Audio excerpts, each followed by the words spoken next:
Hey guys, how's it going? How to check saved numbers in Gmail.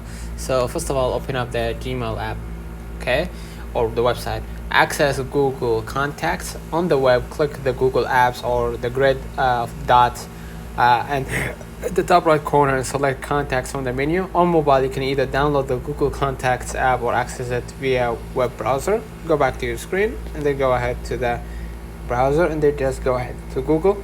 Access the grid icon right here at the top. You're going to be able to see the contact, right?